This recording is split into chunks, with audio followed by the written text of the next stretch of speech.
मुंबई में इंडिया गठबंधन की बैठक के दूसरे और आखिरी दिन एक प्रस्ताव पास किया गया जिसमें सभी विपक्षी दलों ने 2024 का लोकसभा चुनाव मिलकर लड़ने का फैसला किया। इस दौरान सभी दलों ने जुड़ेगा भारत जीतेगा इंडिया थीम के साथ देश के अलग अलग हिस्सों में सार्वजनिक रैलियां करने का संकल्प लिया। बैठक में लोकसभा चुनाव में सीट बंटवारे की प्रक्रिया जल्द शुरू करने पर भी सहमति बनी। तय किया गया कि गठबंधन में शामिल सभी दल आपसी सहमति से सीट बंटवारे पर फैसला लेंगे। इसके अलावा 13 सदस्यों की कोऑर्डिनेशन कमेटी का भी ऐलान किया गया। इस समिति में केसी Venugopal, Sharad Pawar, MK. Stalin, Sanjay Raut, Tejashwi Yadav, Abhishek Banerjee, Raghav Chadha, Javed Ali Khan, Lalan Singh, Hemant Soren, D राजा, उमर अब्दुल्ला और महबूबा मुफ्ती को शामिल किया गया। समन्वय समिति में गठबंधन के 28 दलों में से 13 दलों के प्रतिनिधियों को जगह मिली।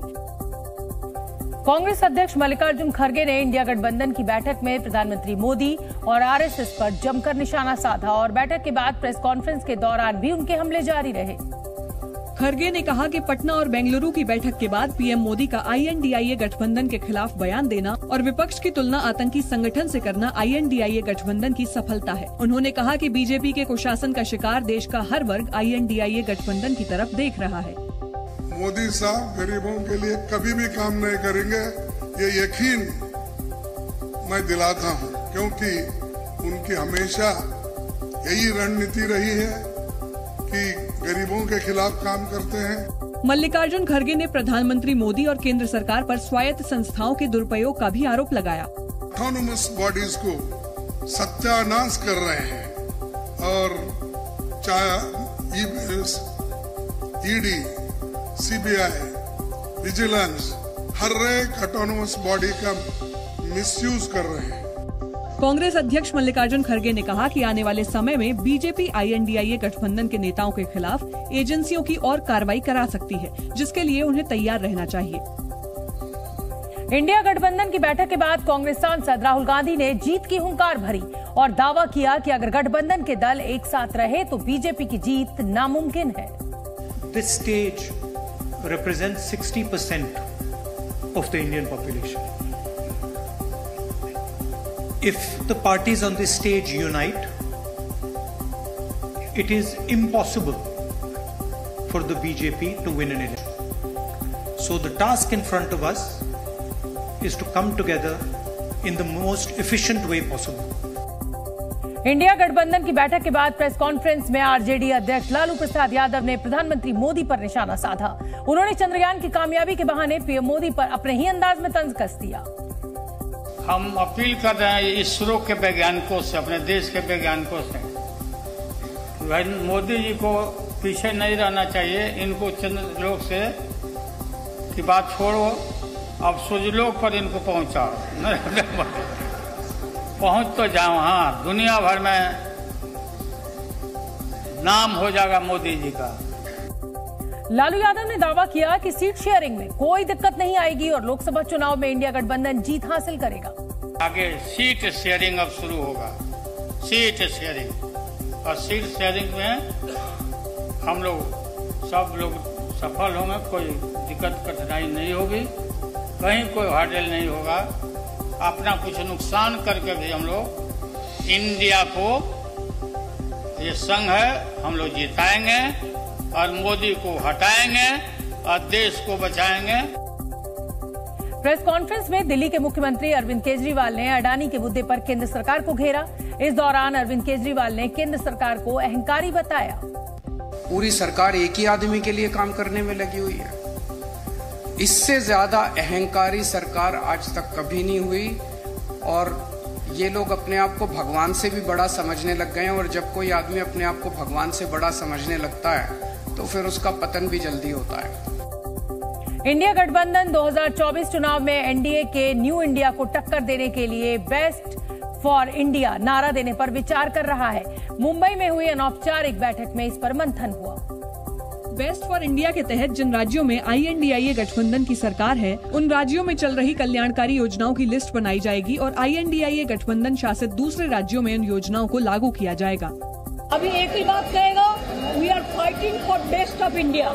INDIA गठबंधन में शामिल दलों की फिलहाल 11 राज्यों में सरकारें हैं, जिनमें इंदिरा रसोई योजना, गोधन योजना, लक्ष्मी भंडार योजना जैसी कई योजनाएं चल रही हैं। बेस्ट फॉर इंडिया के जरिए INDIA गठबंधन ये संदेश देने की कोशिश करेगा कि अगर 2024 में वो सत्ता में आया तो ज्यादा से ज्यादा लोगों को इन योजनाओं का फायदा मिल सकेगा। हालांकि गठबंधन के दलों में सीट बंटवारे जैसे कई मुद्दों पर अब भी मतभेद है, जिनका समाधान निकालने की कोशिश हो रही है।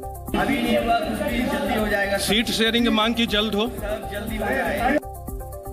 इंडिया गठबंधन की बैठक में कई मुद्दों पर सहमति बनी, लेकिन लोगो जारी नहीं हो पाया। बताया जा रहा है कि लोगो पर सभी दलों में सहमति नहीं बनी। क्योंकि विपक्षी गठबंधन ने लोगो लॉन्च करने का ऐलान किया था, इसलिए अब बीजेपी तंज कस रही है। घमंडी लोग हैं, घमंडी गठबंधन है, अपने घमंड से उठ ही नहीं पा रहे हैं, वो क्या जनता की सेवा करें। अच्छा, लोगों में डिजाइन और रंग के ऊपर ही झगड़ा कर रहे हैं, तो ये तो एक प्रकार से पूरा फील्ड है। मुझे लगता है एकनाथ राव शिंदे जी ने ठीक कहा, ये इंडिया अलायंस है, ये अंडा अलायंस बन जाएगा। फील्ड जो है वो पूरी तरह से तुम्हारे लिए स्लिपरी है। आप जो है उसमें चौका छक्का कहाँ मारने जा रहे हो? आपको तो 24 में भी 440 वोल्ट से बोल्ट हो गए। वहीं बीजेपी की सहयोगी लोक जनशक्ति रामविलास ने संयोजक का चुनाव और लोगो जारी न हो पाने पर विपक्षी गठबंधन पर चुटकी ली। नेता नेतृत्व भी बहुत दूर की बात है, जो संयोजक तक तैयार नहीं कर पाए। नीति बनाना बहुत दूर की बात है, जो अभी तक लोगो तय नहीं कर पाए। ये लोग पैनिक कर रहे हैं कि फिर हम लोग पैनिक कर रहे हैं। उन्होंने दावा किया कि चुनाव आने तक गठबंधन बिखर जाएगा।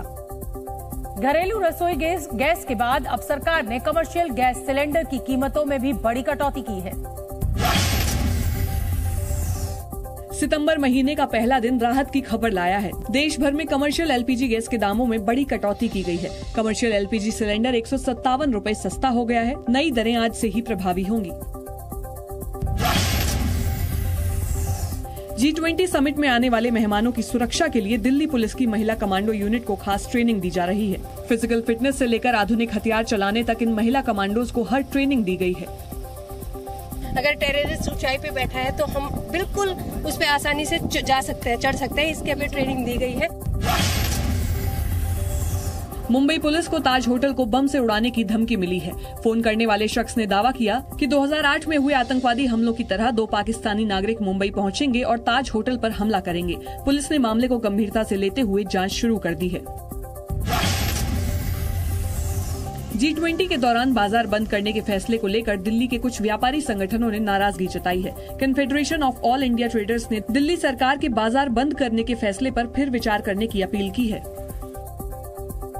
संसद का विशेष सत्र बुलाने के ऐलान के साथ ही केंद्र सरकार ने एक देश एक चुनाव की दिशा में पहला कदम उठाया और इसकी संभावनाओं पर विचार के लिए एक कमेटी बना दी, जिसका अध्यक्ष पूर्व राष्ट्रपति रामनाथ कोविंद को बनाया गया। कोविंद के नाम का ऐलान होते ही उनके आवास पर गहमागहमी बढ़ गई। इस बीच बीजेपी अध्यक्ष JP नड्डा भी कोविंद से मुलाकात करने पहुंच गए, जिसके बाद इस मुलाकात के सियासी मायने निकाले जाने लगे। अभी नया नया जो विषय आता है देश के हित में, उसका तो चर्चा तो करना चाहिए।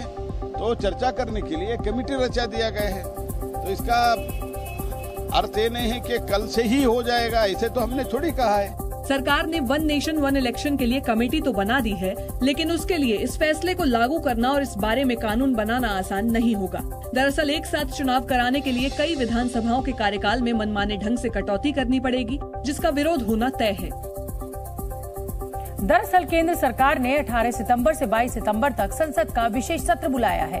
कहा जा रहा है कि इस दौरान एक देश एक चुनाव पर भी बिल लाया जा सकता है, जिसके तहत सरकार लोकसभा और सभी राज्यों के विधानसभा चुनाव एक साथ कराना चाहती है। दरअसल साल 1951 और 1952 में लोकसभा और सभी राज्यों की विधानसभाओं के चुनाव एक साथ हुए थे। इसके बाद 1957, 1962 और 1967 में भी लोकसभा और सभी विधानसभाओं के चुनाव एक साथ हुए। हालांकि इसके बाद 1968 और 1969 में कुछ विधानसभाओं के समय से पहले भंग होने और 1970 में लोकसभा के समय से पहले भंग होने से एक साथ चुनाव कराने का चक्र टूट गया। इसी कारण अब हालत ये हो गई है कि हर साल कहीं न कहीं चुनाव हो रहे होते हैं। आज देखिए, जब भी भारत में एक सरकार लोकसभा में मीन सेंट्रल में चुन के आते हैं, उसके बाद सारे 5 वर्ष कहीं न कहीं चुनाव चलता रहता है। इसीलिए डिसीजन मेकिंग प्रोसेस में भी कई प्रॉब्लम होता है। इसलिए ये तो एक विचार है, एक विमर्शा तो होना चाहिए। कहा जा रहा है कि बार बार चुनाव करवाने में खर्च, आचार संहिता लगने से कामकाज प्रभावित होने और सुरक्षा बलों की तैनाती में होने वाली परेशानी को देखते हुए केंद्र सरकार एक देश एक चुनाव की योजना पर विचार कर रही है। हालांकि जानकार इस फैसले के पीछे वित्तीय नहीं बल्कि राजनीतिक कारण को जिम्मेदार ठहरा रहे हैं, क्योंकि लोकसभा चुनाव में मतदाता आमतौर पर राष्ट्रीय मुद्दों और राष्ट्रीय पार्टी को वरीयता देना पसंद करते हैं। ऐसे में अगर लोकसभा चुनाव के साथ ही विधानसभा चुनाव होंगे तो क्षेत्रीय दलों को नुकसान उठाना पड़ सकता है। इसलिए इस प्रस्ताव का विरोध होना भी शुरू हो गया। विपक्ष ने आरोप लगाया कि सरकार बिना डिस्कशन के एक तरफा फैसले ले रही है। वन नेशन वन इलेक्शन की बात पहले भी चली थी, तो इस पर भी बाकायदा डिस्कशन होना चाहिए और डिस्कशन होने की कोई बात कोई निर्णय लेना चाहिए। उन्होंने रामनाथ कोविंद के कमेटी का अध्यक्ष बनाने का भी विरोध किया और कहा कि पूर्व राष्ट्रपति को किसी पद पर नहीं लिया जाना चाहिए।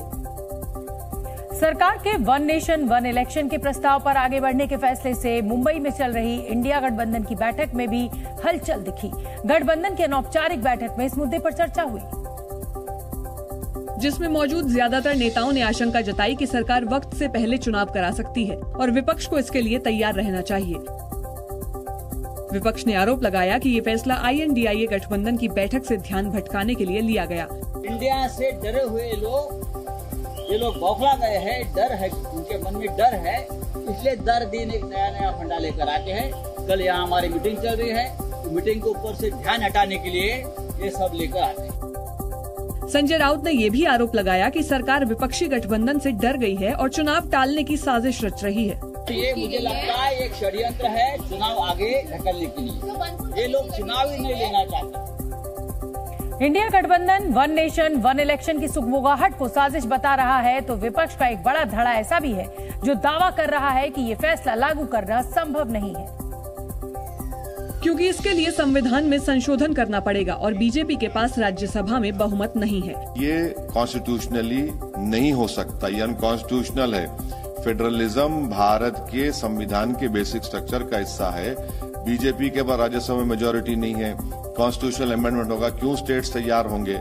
हालांकि INDIA गठबंधन और NDA दोनों से दूरी बनाकर चल रही BSP के सांसद मलूक नागर ने वन नेशन वन इलेक्शन के प्रस्ताव का समर्थन किया। अंतिम फैसला तो कुमारी बहन मायावती लेंगी। जहां तक इंडिविजुअल कैपेसिटी में बात है तो एक चुनाव एक देश, जिसमें देश के लोगों का समय बचे और पैसा बचे, इस पे तो हम भी ये चाहते हैं कि ये सही बात है।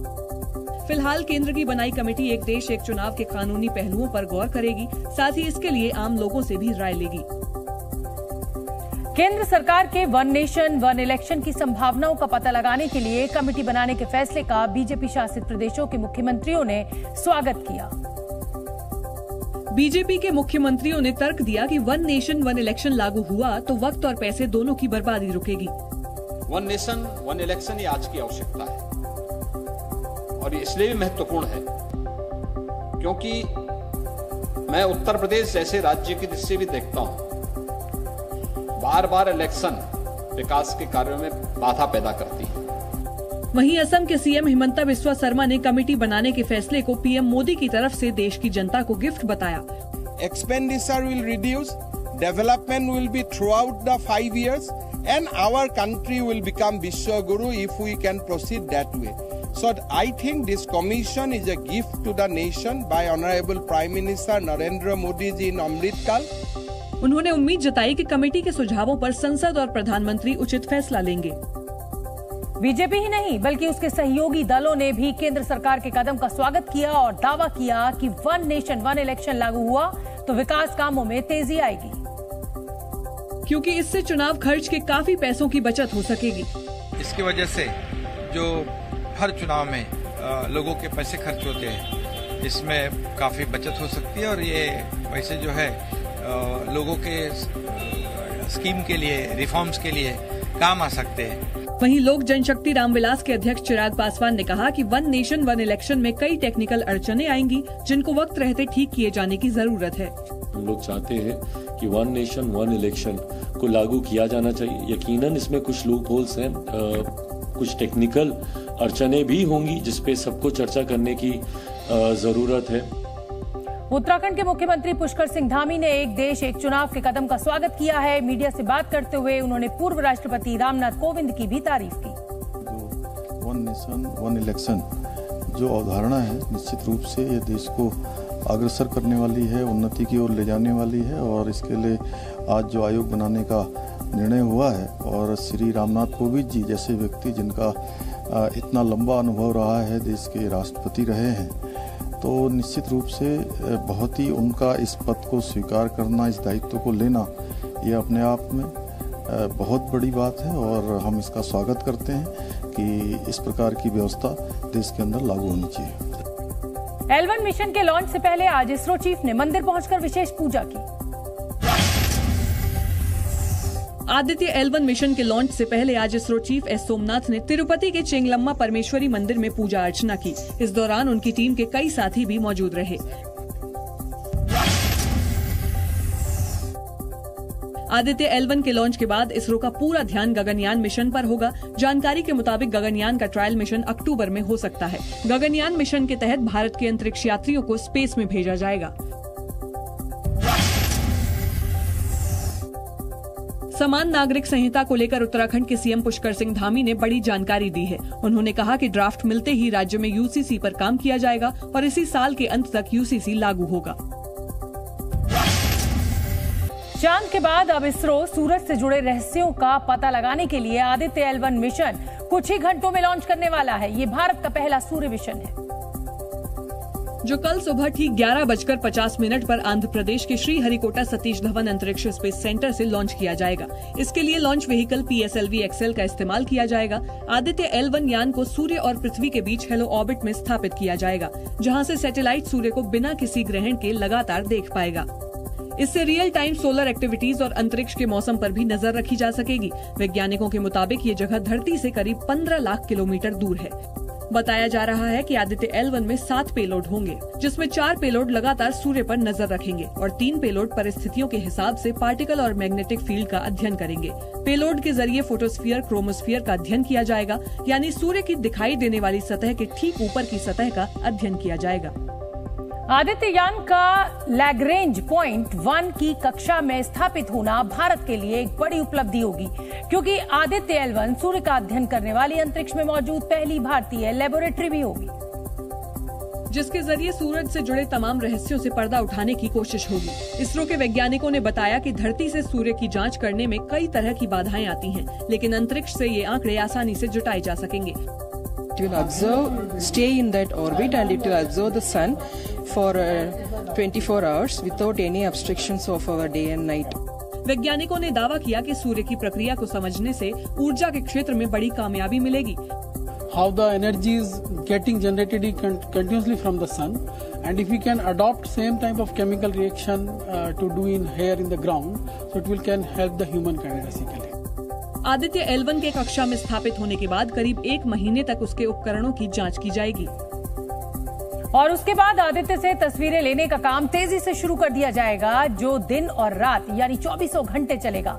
बताया ये जा रहा है कि अंतरिक्ष में सूर्य और पृथ्वी के बीच में 5 लैग्रेंज पॉइंट्स हैं, जिसकी कक्षा में रखी गई कोई छोटी वस्तु स्थिर बनी रहती है और अंतरिक्ष यान भी कम ईंधन की खपत के साथ वहां बने रह सकते हैं। लिहाजा सूरज से जुड़ी जानकारियों को जुटाने के लिए भेजे जा रहे आदित्य यान को इसी सूर्य पृथ्वी के लैग्रेंजियन पॉइंट 1 में रखा जाएगा, जहां तक पहुंचने में करीब 120 दिन यानी 4 महीने लगेंगे। इस बीच इसरो प्रमुख डॉक्टर एस सोमनाथ ने बताया कि उनकी पूरी टीम आदित्य L1 मिशन को लॉन्च करने के लिए तैयार है। So we are just getting ready for the launch. The rocket and satellite is ready. We completed the rehearsal for the launch. So tomorrow we have to start the countdown for day after tomorrow launch. ISRO प्रमुख के मुताबिक आदित्य की launching को लेकर जो planning की गई है वो ठीक है और कहीं कोई दिक्कत नहीं है। इसरो के वैज्ञानिकों के मुताबिक अंतरिक्ष में ये भारत के लिए एक बड़ी कामयाबी होगी। लिहाजा भारत के पहले सूर्य मिशन आदित्य L1 की लॉन्चिंग से पहले इसरो की टीम मंदिर पहुंची, जहां तिरुमाला श्री वेंकटेश्वर मंदिर में उन्होंने पूजा अर्चना की। इस दौरान इसरो वैज्ञानिकों की टीम अपने साथ आदित्य L1 का एक छोटा मॉडल भी साथ ले गई थी, जिसे वहां रखकर पूजा की गई और श्री वेंकटेश्वर से सालों की कड़ी मेहनत को कामयाब बनाने के लिए प्रार्थना की गई। इस बीच इसरो के अध्यक्ष एस सोमनाथ भी आंध्र प्रदेश के चेंगलम्मा परमेश्वरी मंदिर गए, जहां उन्होंने भारत के पहले सौर मिशन को कामयाब बनाने के लिए पूजा अर्चना की। एस सोमनाथ ने इस दौरान आदित्य L1 के बाद होने वाले मिशन के बारे में भी जानकारी दी। After that launch is Gaganyaan launch. Gaganyaan launch will be a test vehicle launch, so it is getting ready. So that will happen mostly by October, first or second week. S Somnath ने बताया कि गगनयान के बाद इसरो की GSLV INSAT 3DS को भी launch करने की तैयारी है। शनिवार को लॉन्च होने के साथ ही इसरो का सूर्य मिशन आदित्य L1 लंबे सफर पर निकल जाएगा। आदित्य L1 को सूर्य और पृथ्वी के बीच स्थित लैग्रेंज पॉइंट 1 यानी L1 पॉइंट तक पहुंचना है। लैग्रेंज पॉइंट वो जगह होती है जहां पृथ्वी और सूर्य का गुरुत्वाकर्षण बल बराबर होता है और वहां पहुंचकर कोई भी चीज दो गुरुत्वाकर्षण शक्तियों के बराबर खिंचाव की वजह से एक जगह पर स्थिर रहती है। पृथ्वी से L1 पॉइंट तक पहुंचने के लिए आदित्य L1 करीब 15 लाख किलोमीटर की दूरी तय करेगा और वहां तक पहुंचने में उसे करीब 4 महीने लगेंगे। लॉन्चिंग के बाद आदित्य L1 भी चंद्रयान 3 की तरह पहले अंडाकार कक्षा में पृथ्वी के चक्कर लगाएगा, फिर इसे धक्का देकर पृथ्वी के गुरुत्वाकर्षण क्षेत्र से बाहर निकाला जाएगा, जिसके बाद ये लैग्रेंज पॉइंट 1 पर पहुंचकर एक तय ऑर्बिट में स्थापित हो जाएगा। इसरो के मुताबिक जहां आदित्य L1 को स्थापित किया जा रहा है वहां कभी सूर्यास्त नहीं होता, यानी L1 पॉइंट पर सूरज की रोशनी हमेशा पहुंचती रहती है। आदित्य L1 अपने साथ 7 पेलोड्स यानी 7 अलग अलग तरह के उपकरण ले जा रहा है। इन उपकरणों की मदद से आदित्य L1 सूर्य के क्रोमोस्फीयर, फोटोस्फीयर, सोलर कोरोना और सोलर फ्लेयर्स यानी सौर किरणों का अध्ययन करेगा। इसरो का कहना है कि आदित्य L1 के आंकड़ों की मदद से सूर्य के अतीत, वर्तमान और भविष्य के बारे में नई जानकारियां मिल पाएंगी। इन आंकड़ों से पृथ्वी पर होने वाले जलवायु परिवर्तन को भी समझने में बेहद मदद वैज्ञानिकों को मिलेगी। इस बीच चांद की सतह की जांच के दौरान विक्रम लैंडर ने वहां भूकंप के झटके महसूस किए। इसरो के मुताबिक कंपन यानी ये हल्के झटके 26 अगस्त को रिकॉर्ड हुए, जो करीब 5 सेकंड तक महसूस हुए थे, जिसके बाद से इसरो चांद की सतह पर कंपन के कारणों का अध्ययन कर रहा है। इसरो की तरफ से जो जानकारी दी गई उसके मुताबिक चंद्रयान 3 के विक्रम लैंडर पर लगे इल्सा यानी instrument of lunar seismic activity payload ने चंद्रमा की सतह पर भूकंप की प्राकृतिक घटना को रिकॉर्ड किया। इस कंपन की कुछ तस्वीरें भी इसरो की तरफ से जारी की गईं, जिसमें प्रज्ञान रोवर के चांद की सतह पर चलने के समय जमीन पर हुए कंपन को दर्ज किया गया। It's working very well. Working very well. You have seen the video, no? Yes. It is moving around the moon, doing rotations, measurements, everything is working very well. इससे पहले चंद्रयान 3 का लैंडर और रोवर चंद्रमा के साउथ पोल पर अब तक sulphur, aluminium, calcium, iron, chromium, titanium, manganese, silicon और ऑक्सीजन की मौजूदगी का पता लगा चुका है। और अब इसरो के मुताबिक ये भी जानकारी सामने आई है कि लैंडर विक्रम में लगे रंभा उपकरण ने चांद की सतह पर प्लाज्मा की भी खोज की है, जिसकी मात्रा दक्षिणी ध्रुव में अनुमान के मुताबिक काफी कम है। लेकिन इस जानकारी के सामने आने से भविष्य के लिए बड़ी संभावनाएं बताई जा रही हैं, क्योंकि इस डेटा के आधार पर आने वाले समय में चांद पर जाने वाले यात्रियों के लिए जो अभियान बनेगा उसमें उनके लिए बेहतर उपकरण और संचार साधनों को तैयार करने में मदद मिल सकती है, क्योंकि इससे रेडियो तरंगों पर आधारित संचार प्रणाली को बेहतर बनाने में मदद मिलेगी। इसरो के मुताबिक लैंडर विक्रम में लगे रंभा उपकरण ने जब दक्षिणी ध्रुव में चांद की सतह को बेहतर तरीके से समझने के लिए जो पहला परीक्षण किया था तब उसे प्लाज्मा मिला। हालांकि ये अनुमान से काफी कम पाया गया। विक्रम साराभाई अंतरिक्ष केंद्र के लैब में तैयार हुआ रंभा उपकरण चांद की सतह पर इलेक्ट्रॉन की जानकारी भी जुटाएगा। चंद्रयान 3 की सफलता के बाद इसरो प्रमुख एस सोमनाथ का एक वीडियो सोशल मीडिया में जमकर वायरल हुआ। ये वीडियो एक विमान का है जिसमें सफर करने के लिए सोमनाथ वहां पहुंचे थे और इस दौरान विमान में मौजूद लोगों ने उनका जोरदार स्वागत किया। विमान में मौजूद क्रू मेंबर्स ने उनके विमान में होने की जानकारी सभी यात्रियों को माइक के जरिए दी और देश के लिए इतिहास रचने पर उन पर गर्व जताया।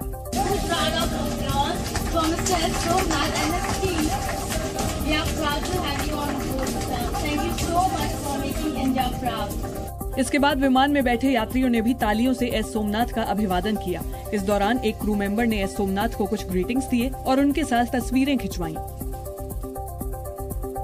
गृह मंत्री अमित शाह ने मेरी माटी मेरा देश अभियान की तारीफ करते हुए कहा कि ऐसे अभियान देश के लोगों को बेहतर करने की प्रेरणा और आत्मविश्वास देते हैं। उन्होंने ये भी कहा कि इसी आत्मविश्वास के कारण देश के वैज्ञानिक चांद और सूरज तक पहुंच रहे हैं। तो आत्मविश्वास की जागृति भारत के जन जन में हुई है, वो इसी प्रकार के कार्यक्रमों से हुई है।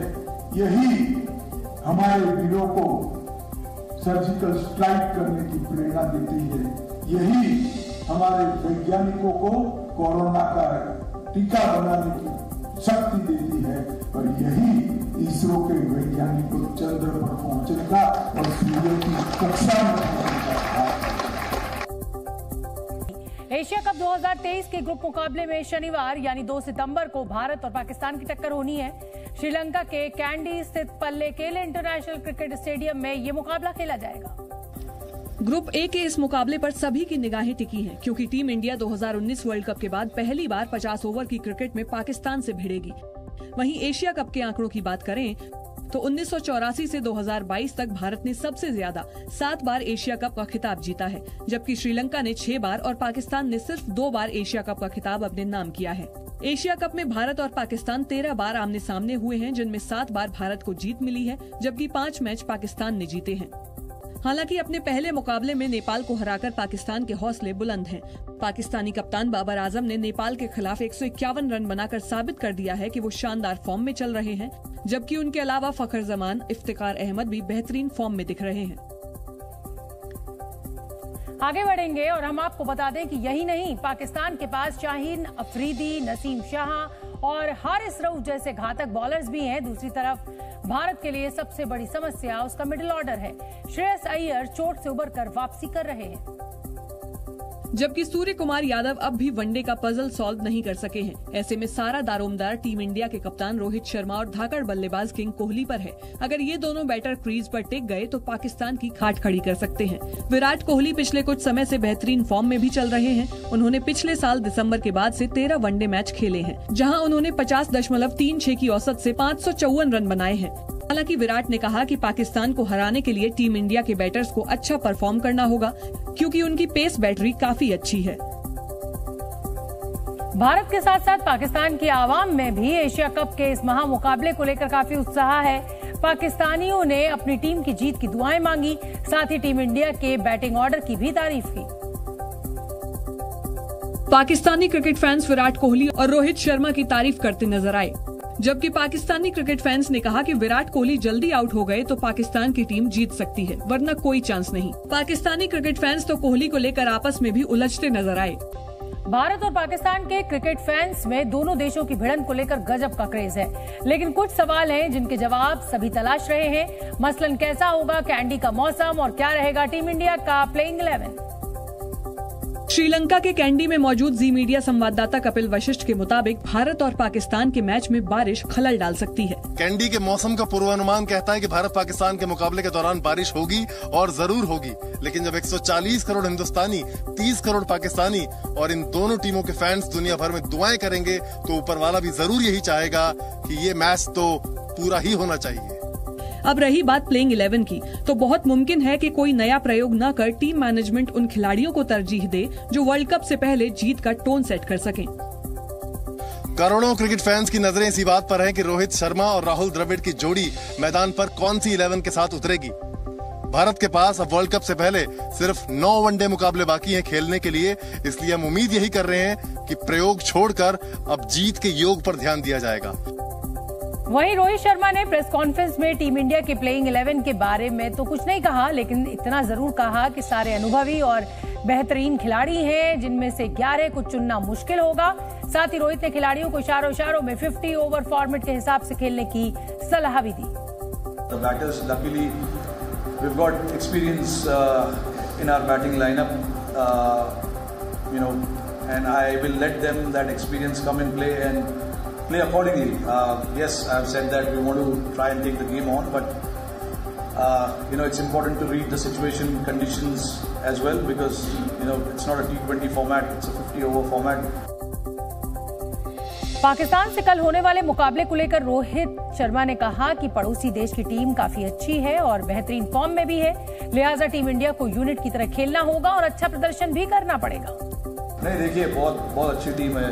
पिछले कुछ सालों में उन्होंने बहुत अच्छा परफॉर्मेंस किया है, चाहे T20 वर्ल्ड कप हो, 50 ओवर फॉर्मेट हो, कोई भी टीम ऐसे ही नंबर 1 नहीं बनती है, मेहनत होता है उसके पीछे। और आई एम श्योर कि पाकिस्तान टीम ने काफ़ी मेहनत किया है इसके पीछे और काफ़ी यूनिट जैसी टीम है, अच्छा क्रिकेट खेल रही है, तो हमारे लिए एक अच्छा चैलेंज होगा ऐसे टीम के सामने खेलना और ऐसे टीम के सामने परफॉर्मेंस करना। गृह मंत्री अमित शाह ने आज दिल्ली में अमृत कलश यात्रा का शुभारंभ किया। मेरी माटी मेरा देश अभियान के तहत गृह मंत्री अमित शाह ने आज दिल्ली में अमृत कलश यात्रा का शुभारंभ किया। कार्यक्रम को संबोधित करते हुए अमित शाह ने कहा कि भारत को महान बनाने के लिए हर नागरिक का साथ जुड़ना जरूरी है।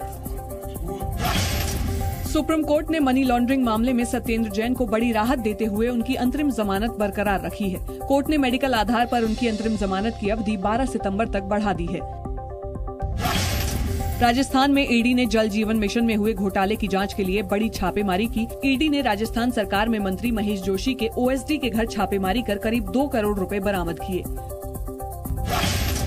बारिश का दौर रुकने के बाद अब कालका शिमला हेरिटेज रेल रूट पर मरम्मत का काम किया जा रहा है। बीते दिनों भारी बारिश और भूस्खलन की वजह से रेल ट्रैक को काफी नुकसान पहुंचा था।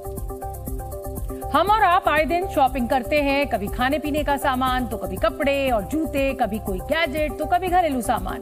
अब यही शॉपिंग आपको करोड़पति बना सकती है, लेकिन कैसे? चलिए आपको बताते हैं। केंद्र सरकार ने आज से मेरा बिल मेरा अधिकार स्कीम की शुरुआत की है। इस योजना में हर वो व्यक्ति हिस्सा ले सकता है जिसने 200 रुपए या उससे ज्यादा की खरीदारी की है और उसके पास उस खरीदारी का जीएसटी वाला बिल है। इस सरकारी स्कीम का फायदा उठाने के लिए आपको मेरा बिल मेरा अधिकार मोबाइल ऐप इंस्टॉल करना होगा और शॉपिंग के बाद जीएसटी वाले बिल को उस पर अपलोड करना होगा। आप चाहें तो वेबसाइट web.merabill.gst.gov.in पर भी बिल को अपलोड कर सकते हैं। ऐसा करने पर आप सीधे एक लकी ड्रॉ का हिस्सा बन जाएंगे। इस स्कीम के जरिए आप एक महीने में अधिकतम 25 जीएसटी बिल अपलोड कर सकेंगे, यानी आपके पास करोड़ का मेगा इनाम जीतने के 25 मौके होंगे। सरकार हर महीने के अंत में ड्रॉ के जरिए 800 लकी लोगों को चुनेगी। चुने गए हर व्यक्ति को 10,000 रुपए का इनाम मिलेगा। वहीं इनमें 10 ऐसे लोगों को चुना जाएगा जिन्हें 10 लाख रुपए का इनाम मिलेगा। इसके अलावा सरकार हर 3 महीने में बम्पर ड्रॉ भी निकालेगी, जिसमें 2 लोगों को 1-1 करोड़ रुपए का पुरस्कार दिया जाएगा। फिलहाल इस स्कीम को असम, गुजरात, हरियाणा, पुदुचेरी, दमन, दीव और दादर नागर हवेली में पायलट प्रोजेक्ट के रूप में शुरू किया जा रहा है और जो अगले 12 महीनों तक चलेगा। ग्राहकों के जीएसटी बिल मांगने के जरिए सरकार सामान की कालाबाजारी पर रोक लगाने की कोशिश कर रही है। अमेरिका के फ्लोरिडा में तूफानी हवाओं के साथ मूसलाधार बारिश होती दिखी, जिसमें इमारतों के परखच्चे उड़ गए और सड़कों पर पानी भर गया। बताया गया कि फ्लोरिडा में इडालिया तूफान ने भारी तबाही मचाई और वहां बाढ़ के हालात बन गए। अमेरिका के फ्लोरिडा में इडालिया हरिकेन की दस्तक के बाद जो तस्वीरें सामने आई, उनमें दिखा कि तूफानी बारिश के बाद कई इलाके बाढ़ में डूब गए। फ्लोरिडा के तटीय इलाके हॉर्सशू में समंदर के पास बना एक मकान तेज हवाओं और लहरों के साथ गोते खाता दिखाई दिया। जरा सी देर में मकान पानी में आधा डूब गया और देखते ही देखते मलबे में तब्दील हो गया।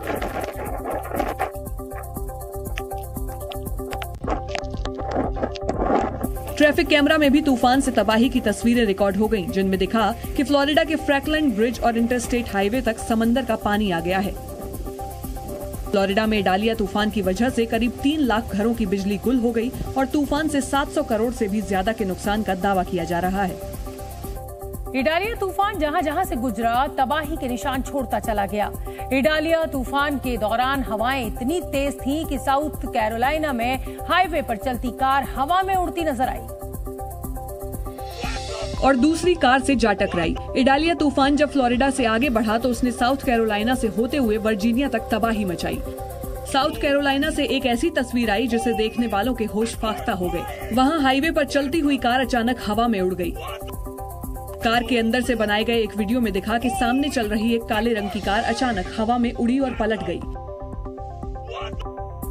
इस दौरान वहां तेज बारिश हो रही थी और उसके आसपास से कई और भी गाड़ियां गुजर रही थीं। तभी अचानक ये कार तूफानी हवा की चपेट में आकर पलट गई और दूसरी कार से जा टकराई। हालांकि हादसे में किसी को गंभीर चोट नहीं आई। इडालिया तूफान से फ्लोरिडा की तरह ही नॉर्थ कैरोलिना और वर्जीनिया में भी भारी नुकसान हुआ है। वहां तूफान और बारिश ने रिहायशी इलाकों की सूरत बदल कर रख दी। G20 सम्मेलन के लिए राजधानी दिल्ली के चप्पे चप्पे की सुरक्षा बढ़ा दी गई है, लेकिन एक चुनौती ऐसी भी है जिससे निपटना पुलिस और अर्धसैनिक बलों के लिए आसान नहीं है। इस चुनौती का नाम है बंदर। जी हाँ, ठीक सुना आपने, क्योंकि जिस लुटियंस जोन में G20 की अहम बैठकें होनी है, उस पूरे इलाके में बंदरों की भरमार है। ये बंदर गुट बनाकर हंगामा करते हैं और कई बार तो लोगों पर हमला करके उन्हें काट तक लेते हैं। G20 के लिए आए मेहमानों को बंदरों के उत्पात से बचाने के लिए NDMC और दिल्ली सरकार ने एक योजना बनाई है। उसके तहत लुटियंस जोन में जहां जहां G20 की बैठकें और दूसरे समारोह होने हैं, वहां लंगूरों के कटआउट्स लगाए जा रहे हैं, क्योंकि बंदरों और लंगूरों की पुरानी दुश्मनी होती है और बंदर काले मुंह वाले लंगूरों को देखते ही डर कर भाग जाते हैं। ये कटआउट उन होटल्स के आसपास भी लगाए जा रहे हैं जहां विदेशी मेहमानों को ठहराया जाएगा। साथ ही कई जगहों पर लंगूर जैसी आवाज निकालने वाले लोगों को भी तैनात किया जा रहा है, जो बंदरों को देखते ही लंगूर जैसी आवाज निकालेंगे, जिससे डरकर बंदर वहां से भाग जाएंगे। चीन के राष्ट्रपति शी जिनपिंग के भारत दौरे पर अभी भी सस्पेंस बना हुआ है। विदेशी मीडिया रिपोर्ट्स के मुताबिक राष्ट्रपति शी जिनपिंग की जगह चीन के प्रधानमंत्री ली कियांग G20 बैठक में शामिल हो सकते हैं। वहीं अमेरिकी राष्ट्रपति जो बाइडेन ने राष्ट्रपति जिनपिंग के बैठक में शामिल होने की उम्मीद जताई है। रूस के लूना 25 सैटेलाइट के चांद पर क्रैश होने के बाद अमेरिकी स्पेस एजेंसी नासा ने उसकी एक फोटो शेयर की है। नासा के मुताबिक लूना 25 के चांद की सतह पर क्रैश होने से वहां एक बड़ा गड्ढा बन गया है। फिलीपींस में कपड़े की फैक्ट्री में आग लगने से 16 लोगों की दर्दनाक मौत हो गई। लोगों का आरोप है कि समय पर सूचना देने के बावजूद फायर ब्रिगेड देर से पहुंची, जिसकी वजह से लोगों को रेस्क्यू नहीं किया जा सका।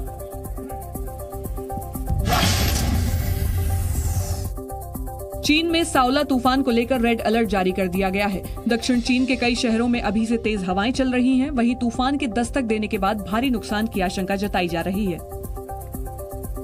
लखनऊ के ठाकुरगंज इलाके में केंद्रीय राज्य मंत्री कौशल किशोर के घर पर एक युवक की गोली मारकर हत्या कर दी गई। मरने वाला युवक विनय श्रीवास्तव कौशल किशोर के बेटे का करीबी था और जिस पिस्टल से युवक के सिर में गोली मारी गई थी, वो केंद्रीय राज्य मंत्री के बेटे विकास किशोर की बताई जा रही है। गोली किसने चलाई, इसे लेकर अभी तक कोई जानकारी सामने नहीं आई है। इस पूरे आवास पर जो कौशल किशोर के बेटे हैं विकास, वो रहते हैं। हालांकि ये बताया जा रहा है कि घटना के वक्त वो यहाँ पर नहीं थे, दिल्ली गए हुए थे, लेकिन जो गोली चली है वो उनके पिस्टल से ही चली है। मृतक विनय श्रीवास्तव के परिजनों ने हत्या का केस दर्ज कराया है। मृतक के भाई की तहरीर प्राप्त हुई है, जिसमें हत्या की आशंका व्यक्त की गई है। प्राप्त तहरीर पर अभियोग पंजीकृत किया जा रहा है। घटना में प्रयुक्त लाइसेंसी पिस्टल के संबंध में छानबीन की जा रही है। परिवार वालों की शिकायत के आधार पर पुलिस ने 3 लोगों को हिरासत में ले लिया है। जिन लोगों से पूछताछ की जा रही है, उनमें मंत्री कौशल किशोर के बेटे विकास कौशल का ड्राइवर भी शामिल है। सुप्रीम कोर्ट ने आरजेडी के बाहुबली नेता और पूर्व सांसद प्रभुनाथ सिंह को 28 साल पुराने डबल मर्डर के केस में उम्र कैद की सजा सुनाई है। सुप्रीम कोर्ट ने प्रभुनाथ सिंह को 2 लोगों की गोली मारकर हत्या करने का दोषी पाया और उन्हें उम्र कैद की सजा सुनाई। प्रभुनाथ सिंह ने 1995 में दूसरी पार्टी के उम्मीदवार को वोट देने वाले 2 लोगों की गोली मारकर हत्या कर दी थी। सुप्रीम कोर्ट ने मृतक के परिजनों को 10-10 लाख रुपए और घायल के परिवार को 5 लाख रुपए मुआवजा देने का भी आदेश दिया है। डबल मर्डर के इस केस में पहले लोअर कोर्ट और फिर पटना हाई कोर्ट ने प्रभुनाथ सिंह को बरी कर दिया था, जिसके बाद मारे गए लोगों के घर वालों ने इंसाफ के लिए सुप्रीम कोर्ट का दरवाजा खटखटाया था। 28 साल पहले हुई ये वारदात जब प्रभुनाथ सिंह बिहार पीपल्स पार्टी के टिकट पर सारण जिले की मशरक विधानसभा सीट से चुनाव लड़ रहे थे। उस चुनाव में जनता दल के उम्मीदवार अशोक सिंह ने प्रभुनाथ सिंह को हरा दिया था। चुनाव हारने से बौखलाए प्रभुनाथ सिंह ने 90 दिन के भीतर अशोक सिंह की हत्या करने की धमकी दी थी और ठीक 90वें दिन 3 जुलाई 1995 को विधायक अशोक सिंह की हत्या कर दी गई थी। अशोक सिंह मर्डर केस में कोर्ट ने 2017 में प्रभुनाथ सिंह को दोषी ठहराते हुए उम्र कैद की सजा सुनाई थी और वो फिलहाल झारखंड की हजारीबाग जेल में आजीवन कारावास की सजा काट रहे हैं। जी न्यूज़।